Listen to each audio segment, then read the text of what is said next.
نحمده ونصلي ونسلم على رسوله الكريم اما بعد فاعوذ باللہ من الشیطان الرجیم بسم اللہ الرحمن الرحیم انا اعطیناک الکوثر صدق اللہ العظیم وصدق رسولہ النبی الکریم الامین المکین الرؤوف الرحیم قال اللہ تبارک وتعالی فی شان حبیبہ مخبرا وآمرا ان اللہ وملائکتہ یصلون علی النبی یا ایہا الذین آمنوا صلوا علیہ وسلموا تسلیما اللہم صلی علی سیدنا و مولانا محمد وعلی آل سیدنا و مولانا محمد وبارک وسلم وصلی علیہ الصلاۃ والسلام علیک یا رسول اللہ وعلی آلک و اصحابک یا حبیب اللہ۔ تمام تعریفیں اللہ تبارک و تعالیٰ کے لیے ہیں جو خالق کائنات بھی ہے، مالک شش جہات بھی، جو احد بھی ہے، صمد بھی ہے، جس کی شان لم یلد بھی ہے ولم یولد بھی۔ لا تعداد ہدیہ درود و سلام بارگاہ سید الانام، شفیع رحمت، والی امت، شاہ خوباں، جان جانا، شہنشاہ حسینہ، سید سروراں، سیاہ لا مکاں، تتیمہ دوراں، سرخیل زہرہ جمالاں، رازدان ماوہا، شاہد ما طغا، صاحب علم نشرہ، معصوم آمنہ، احمد مجتبیٰ، حضرت محمد مصطفیٰ صلی اللہ علیہ وآلہ وصحبہ وبارک وسلم کی دربار ناز میں اپنی عقیدتوں، ارادتوں، محبتوں کا خراج پیش کرنے کے بعد، عزیزان محترم، آج سب کے لیے ایک خوشی کا دن ہے کہ عید الفطر قریب قریب ہے۔ چاند رات جس کو ہم کہتے ہیں اپنی زبان میں، اس کو لیلۃ الجائزہ کہا جاتا ہے۔ آج کے دن یہ بیان سننا بھی اس لیے ضروری ہے تاکہ جس چاند رات کو ہم گلیوں میں پھر کر اس کے اجر کو ضائع کر دیتے ہیں اور نا سمجھی اور کم علمی کے باعث ہم کافی فیوز و برکات اور انوار و تجلیات سے محروم رہ جاتے ہیں، تو آج کی یہ گفتگو اس لیے بھی سماعت کے قابل ہے تاکہ ہمیں پتہ چل سکے کہ آج کی رات کی کیا فضیلت ہے اور ہم نے عید کا دن کیسے گزارنا ہے۔ عزیزان محترم، سیدنا ابن عباس رضی اللہ تعالی عنہما سے روایت ہے کہ میرے آقا کریم صلی اللہ علیہ وآلہ وسلم نے ارشاد فرمایا، جب عید الفطر کی رات ہوتی ہے، یعنی جس کو ہم اپنی زبان میں چاند رات کہتے ہیں، یعنی آج رات جو آئے گی،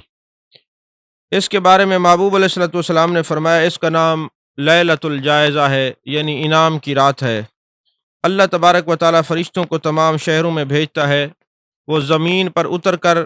تمام گلیوں اور راستوں کے سروں پر کھڑے ہو جاتے ہیں اور ایسی آواز سے پکارتے ہیں جس کو جنات اور انسانوں کے سوا ہر مخلوق سنتی ہے کہ اے محمد صلی اللہ علیہ وآلہ وسلم کی امت، اس رب کریم کی بارگاہ میں چلو جو بہت زیادہ عطا کرنے والا ہے اور بہت بڑے سے بڑے قصور کو معاف کرنے والا ہے۔ پھر جب لوگ عیدگاہ کی طرف نکلتے ہیں تو اللہ تبارک و تعالیٰ فرشتوں سے فرماتا ہے، کیا بدلہ اس مزدور کا جو اپنا کام پورا کر چکا ہو؟ فرشتے عرض کرتے ہیں، اے ہمارے مالک، اے ہمارے الہ، اے ہمارے معبود، بدلہ یہی ہے کہ اس کی مزدوری پوری پوری دی جائے۔ تو اللہ تبارک و تعالیٰ ارشاد فرماتا ہے، اے فرشتوں، میں تمہیں گواہ بناتا ہوں کہ میں نے ان کو رمضان کے روزوں اور تراویح کے بدلے میں اپنی رضا اور مغفرت عطا کر دی ہے۔ اور بندوں سے خطاب فرماتے ہیں، اے میرے بندو، مجھ سے مانگو، میری عزت کی قسم، میرے جلال کی قسم، آج کے دن اس اجتماع میں مجھ سے اپنی آخرت کے بارے میں جو سوال کرو گے، اس میں تمہاری ہر سوال پر میں نظر کروں گا، تمہیں عطا کروں گا۔ مجھے میری عزت کی قسم، جب تک تمہارا دھیان اور خیال میری طرف رہے گا، میں تمہاری غلطیوں کو چھپاتا رہوں گا۔ میری عزت کی قسم، میرے جلال کی قسم، میں تمہیں لوگوں کے سامنے رسوا ہونے سے بچاؤں گا۔ بس اب بخشے بخشائے اپنے گھروں کو واپس لوٹ جاؤ، تم نے مجھے راضی کر دیا اور میں تم سے راضی ہو گیا۔ فرشتے اس اجر و ثواب کو دے کر خوشیاں مناتے ہیں جو اس امت کو افطار یا عید کے دن ملتا ہے۔ عزیزان محترم، اس بات کو یاد رکھیں کہ جب بندہ لیلۃ الجائزہ یعنی آج چاند رات کو عبادت میں گزارتا ہے اور صبح کی نماز اسی طرح باجماعت پڑھتا ہے، اور پھر سارا دن اس کا خیال اللہ تبارک و تعالیٰ کی طرف رہتا ہے، اللہ تبارک و تعالیٰ اس کو بخش دیتا ہے، اس کے سارے مانگی ہوئی دعائیں اور سوالات کو قبول کرتا ہے۔ تو دوستو، آج کے دن ہم نے یہ دیکھا ہے کہ بڑے بڑے نماز پڑھنے والے لوگ عید والے دن نماز کو ترک کر دیتے ہیں، اور مختلف چیزوں میں، مختلف دنیا کی رعنائیوں میں گم ہو جاتے ہیں، لیکن جانے جانا جانے کائنات مصطفیٰ جان رحمت صلی اللہ علیہ وآلہ وسلم ارشاد فرما رہے ہیں کہ یہ دن ضائع کرنے کا نہیں ہے، یہ دنیا کے کھیل و کود میں مصروف ہونے کا دن نہیں، بلکہ آج کا دن اللہ کو مزید راضی کرنے کا ہے۔ چاند رات، ساری رات جاگنے کی رات ہے، عبادت کی رات ہے، ذکر فکر کی رات ہے۔ یہاں تو ایسا بھی دیکھا گیا ہے کہ جو لوگ 10 روز اعتکاف میں بیٹھتے ہیں، اس کے بعد عید والے دن وہ بھی نمازیں چھوڑ دیتے ہیں، اس اعتکاف کا کیا فائدہ؟ اللہ تبارک و تعالیٰ کی رجوع اور توجہ کو جو بندہ بھول جائے، ہر وقت اللہ تبارک و تعالیٰ کی رضا کا خواہش مند رہنا چاہیے۔ جو کیفیات مسجد کے اندر ہیں، جو کیفیات رمضان المبارک میں ہیں، جو کیفیات روزے میں ہیں، جو کیفیات قیام اللیل میں ہیں، تراویح میں ہیں، تہجد کی نماز کے اندر ہیں، اگر وہی کیفیات دن میں اور باقی راتوں میں بھی قائم اور دائم رہے تو سمجھ لیں کہ اللہ نے روزے بھی قبول کر لیے ہیں، تراویح بھی قبول کر لی ہے، اور جو بندہ اس پر قائم رہتا ہے تا حیات، اللہ تبارک و تعالیٰ بے حساب اس کی بخشش و مغفرت فرماتا ہے۔ عزیزان محترم، نبی کریم صلی اللہ علیہ وسلم نے پہلی جو عید الفطر تھی وہ 2 ہجری میں ادا کی، اور پھر آپ نے اس کو ترک نہ فرمایا۔ اور ایک بات یاد رکھیں کہ حضرت وہب فرماتے ہیں کہ شیطان ہر عید پر نہ ہوا کرتا ہے، زاری کرتا ہے، اپنی چھاتی پیٹتا ہے، افسوس کرتا ہے، اور بعض روایات میں وہ مٹی اپنے سر میں ڈالتا ہے، اور شیطان کے چیلے اور چانٹے اس کے قریب آ جاتے ہیں اور اس سے پوچھتے ہیں کہ کیا ہوا، کیوں غضبناک ہو رہے ہو؟ تو شیطان کہتا ہے اللہ تعالیٰ نے آج کے دن امت محمدیہ صلی اللہ علیہ وسلم کو بخش دیا ہے، لہذا تم انہیں لذتوں اور خواہشات نفسانی میں مبتلا کر دو۔ عزیزان محترم، دیکھیں عید والے دن جب بخشش ہو جاتی ہے، اعلانات ہو جاتے ہیں، پھر شیطان اس کو راستے سے ہٹانے پر لذات دنیاوی کی طرف جو ہے وہ لوگوں کو راغب کر دیتا ہے۔ ہمیں سوچنا چاہیے کہ یہ عید کی رات، چاند رات جس کو بولتے ہیں، لیلۃ الجائزہ جس کا نام ہے، وہ ہم نے عبادت کر کے گزارنی ہے، اور عید کا دن بڑی احتیاط کا دن ہے، کہیں شیطان کے بہکاوے میں آ کر ہم اپنے رحمان کو نہ بھول جائیں، اس کی تعلیمات کو نہ بھول جائیں۔ اور اس موقع پر یہ بھی یاد رکھنا چاہیے کہ جو ہمارے عزیز و اقربا، والدین، بزرگ، رشتہ دار دنیا سے چلے گئے ہیں، عیدین کے موقع پر ان کو بھی نہیں بھولنا چاہیے۔ جانے جانا جانے کائنات مصطفیٰ جان رحمت صلی اللہ علیہ وآلہ وسلم نے ارشاد فرمایا، جس نے عید کے دن 300 مرتبہ سبحان اللہ و بحمدہ پڑھی اور مسلمان فوت شدگان کو، مردوں کو اس کا ثواب ہدیہ کیا، تو اللہ تعالیٰ ہر مسلمان کی قبر میں 1000 نور داخل فرمائے گا۔ اور جب یہ وظیفہ پڑھنے والا، یعنی 300 مرتبہ سبحان اللہ و بحمدہ پڑھنے والا، اور اپنے عزیز و اقربا اور رشتہ داروں کو اصال ثواب کرنے والا خود مرے گا، اور اللہ تعالیٰ اس کی قبر میں بھی 1000 نور داخل فرمائے گا۔ عزیزان محترم، یہ دن یقیناً بہت بڑا دن ہے۔ حضرت انس بن مالک رضی اللہ تعالیٰ عنہ فرماتے ہیں کہ جب میرے آقا کریم صلی اللہ علیہ وآلہ وسلم ہجرت فرما کر مدینہ منورہ تشریف لائے، تو میرے آقا نعمت حضور صلی اللہ علیہ وسلم کو معلوم ہوا کہ یہاں کے لوگ سال میں 2 دن کھیل کود میں گزارتے ہیں، خوشیاں مناتے ہیں۔ اس پر جانے جانا جانے کائنات جان عالم صلی اللہ علیہ وسلم نے لوگوں سے پوچھا کہ یہ 2 دن کیسے ہیں؟ لوگوں نے عرض کیا، ان دنوں میں ہم لوگ زمانہ جاہلیت کے اندر خوشیاں مناتے اور کھیل کود کرتے تھے۔ محبوب خدا صلی اللہ علیہ وسلم نے فرمایا، اللہ نے تمہارے لیے ان 2 دنوں کو بہتر دنوں میں تبدیل کر دیا ہے، ان میں سے ایک عید الفطر ہے اور دوسری عید الاضحیٰ ہے، یعنی قربانی کی عید ہے۔ یہ بھی یاد رکھیں کہ جانے جانا جانے کائنات صلی اللہ علیہ وسلم کا معمول یہ تھا کہ جب عید الفطر ہوتی، جب تک آپ کھجوریں چند نہ تناول فرما لیتے، اس وقت تک آپ عید نماز پڑھنے کے لیے نہیں جاتے تھے، اور کھجوریں بھی طاق عدد میں، یعنی جیسے 3 ہو گئے، 5 ہو گئے، 1 3 5 7، اس طرح جو ہے نا طاق عدد کھجوریں کھا کے عید نماز پڑھنا، عیدگاہ کی طرف جانا، یہ جانے جانا جانے کائنات صلی اللہ علیہ وسلم کی سنت ہے۔ اور عید الفطر والے دن محبوب علیہ الصلوۃ والسلام جب بھی جاتے نماز پڑھنے کے لیے، کوئی میٹھی چیز کھا کے جاتے، اور جب عید الاضحیٰ یعنی قربانی کا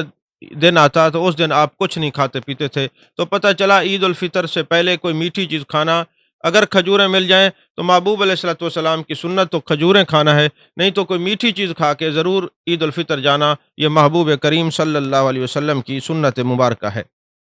حضرت سیدنا انس رضی اللہ تعالیٰ عنہ سے روایت ہے کہ جان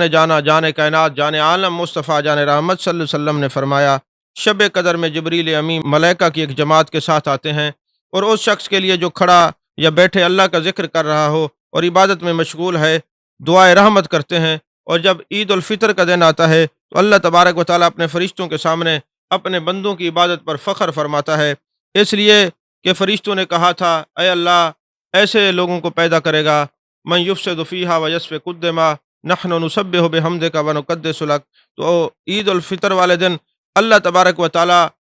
اس مخلوق اور امت محمدیہ کے لیے فرشتوں کے سامنے فخر فرماتا ہے اور ارشاد فرماتا ہے کہ اے فرشتوں، اس مزدور کا جو اپنی خدمت پوری ادا کرے اس کا کیا بدلہ ہوتا ہے؟ وہ عرض کرتے اے ہمارے مالک، اس کا بدلہ یہی ہے کہ اس کی اجرت پوری دی جائے۔ اللہ تعالیٰ ارشاد فرماتا ہے اے فرشتوں، میرے غلاموں نے، میری باندیوں نے میرے فریضے کو پورا کر دیا، اور پھر وہ دعا کے ساتھ تسبیحات کرتے ہوئے عید گاہ کی طرف نکلے ہیں۔ میری عزت کی قسم، میری جلال کی قسم، میری بخشش کی قسم، میری شان الوہیت کی قسم اور میری شان رفعت کی قسم، میں ان لوگوں کو دعا ضرور قبول کروں گا۔ اور پھر ان لوگوں کو خطاب فرما کر ارشاد فرماتا ہے جاؤ تمہارے گناہ معاف کر دیے گئے، جاؤ تمہارے گناہ معاف کر دیے گئے، جاؤ تمہارے گناہ معاف کر دیے گئے، تمہاری برائیوں کو نیکیوں میں بدل دیا گیا۔ پس یہ لوگ عیدگاہ سے ایسے حال میں لوٹتے ہیں کہ ان کے گناہ معاف ہو چکے ہوتے ہیں۔ عزیزان محترم، عید الفطر جو ہے، عید الفطر کے دن جنت کو پیدا فرمایا گیا۔ عید الفطر کے دن شجر طوبہ کو بویا گیا، اور حضرت جبریل علیہ السلام کا وحی لے کر عید الفطر کے دن انتخاب ہوا، اور فرعون جادوگروں کی توبہ بھی اللہ تبارک و تعالیٰ نے عید الفطر کے دن قبول فرمائی۔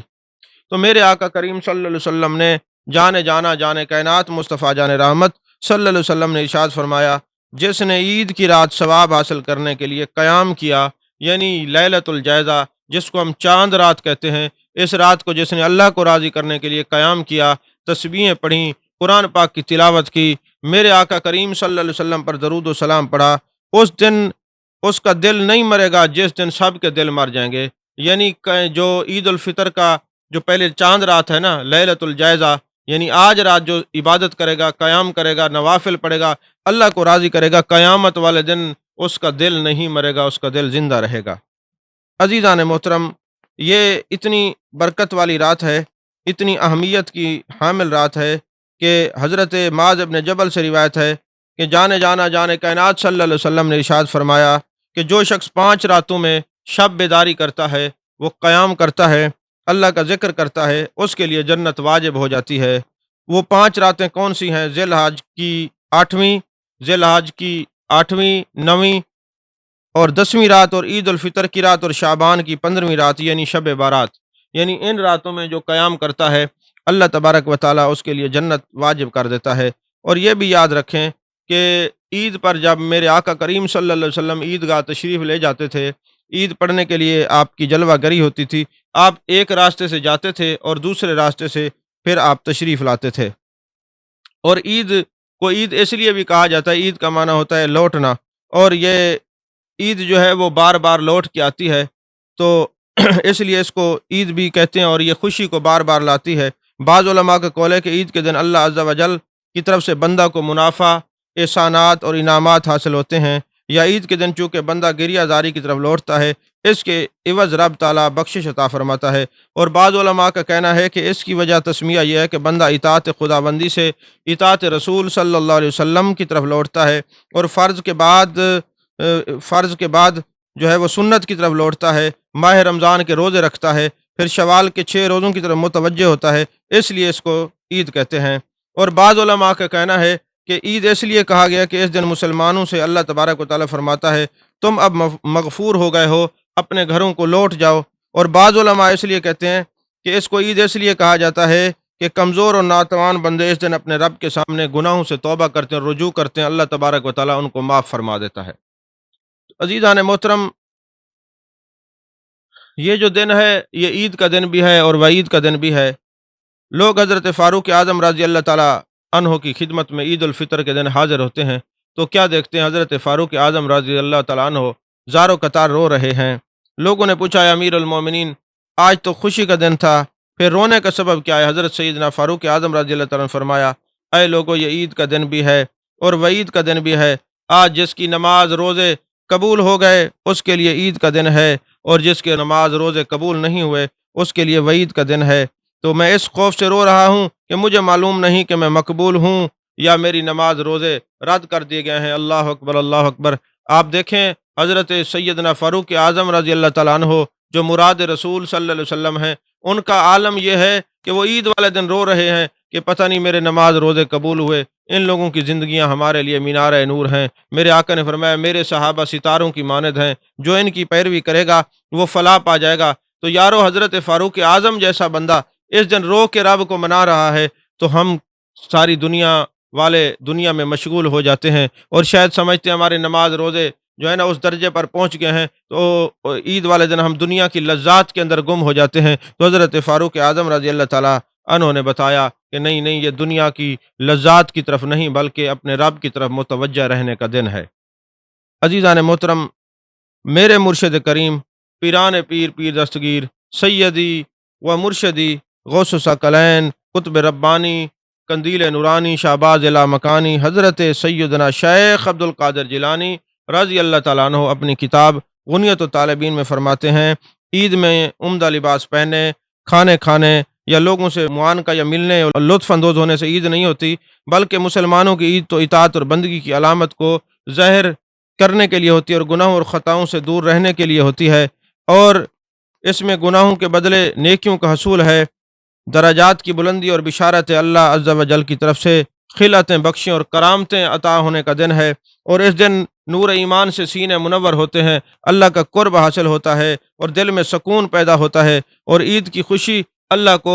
راضی کرنے کی ہے۔ اور حضرت مولا کائنات حضرت علی کرم اللہ وجہ الکریم فرماتے ہیں، لوگوں، عید کا دن وہ دن ہوتا ہے جس دن کوئی بندہ کوئی گناہ نہ کر سکے۔ مولا کائنات حضرت سیدنا علی کرم اللہ وجہ الکریم اس دن کو عید کا دن فرما رہے ہیں جس دن کوئی نافرمانی نہ ہو، کوئی گناہ نہ ہو کسی سے، تو اس کے لیے عید کا دن ہوتا ہے۔ تو ہمیں دیکھنا چاہیے، مولا علی کرم اللہ وجہ الکریم فرما رہے ہیں عید کا دن وہ ہوتا ہے جو فرما برداری میں گزرے۔ تو ہم نے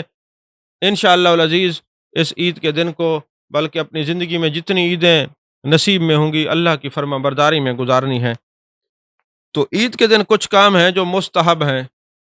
مستحب کا معنی یہ ہوتا ہے آپ کریں گے تو ان کو ثواب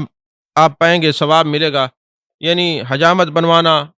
ناخن تراشنا، غسل کرنا، اچھے کپڑے پہننا، نیا کپڑا نہ ہو تو صاف ستھرے کپڑے پہننا، مسواک کرنا، انگوٹھی پہننا، خوشبو لگانا، صبح کی نماز مسجد میں جا کے پڑھنا، عیدگاہ جلدی جانا، نماز سے پہلے صدقہ فطر ادا کرنا، عیدگاہ کو پیدل جانا، ایک راستے سے جانا دوسرے سے واپس آنا، نماز کو جانے سے پہلے چند کھجوریں کھا لینا، کھجوریں طاق ہوں، اگر کھجوریں نہ ہوں تو کوئی میٹھی چیز کھا لیا کریں، نماز سے پہلے کچھ نہ کھائے تو گناہ گار نہ ہوا، مگر رات تک کچھ نہ کھائے تو عتاب کیا جائے گا، اور عید کی خوشی کو ظاہر کرنا، کثرت سے صدقہ کرنا، عیدگاہ کو اطمینان و وقار اور نیچی نگاہ کر کے عیدگاہ کی طرف جانا، آپس میں مبارکباد دینا، یہ ساری چیزیں مستحبات میں سے ہیں۔ تو عزیزان محترم، یہ کوشش کریں کہ عید الفطر ادا کرنے سے پہلے فطرانہ جو ہے وہ ضرور ادا کریں، کیونکہ صدقہ فطر واجب ہے، صدقہ فطر واجب ہے۔ اسی طرح عید کے متعلق ضروری چیزوں کا جو ہے نا، جو خیال رکھنے والی چیزیں وہ یہ ہے کہ عیدین کے نماز کے بعد مصافحہ معانقہ کرنا عموماً جو مسلمانوں میں رائج ہے، یہ بہتر ہے، اس میں خوشی کا اظہار ہے، بہتر ہے، یہ کوئی فرض نہیں ہے، واجب نہیں ہے کہ آپ لازمی ہی ملیں، لیکن یہ خوشی کا ہے، اس سے محبتیں بڑھتی ہیں۔ اس لیے عورتوں کے لیے عیدین کی نماز عیدگاہ میں طرف جانا جو ہے وہ درست نہیں،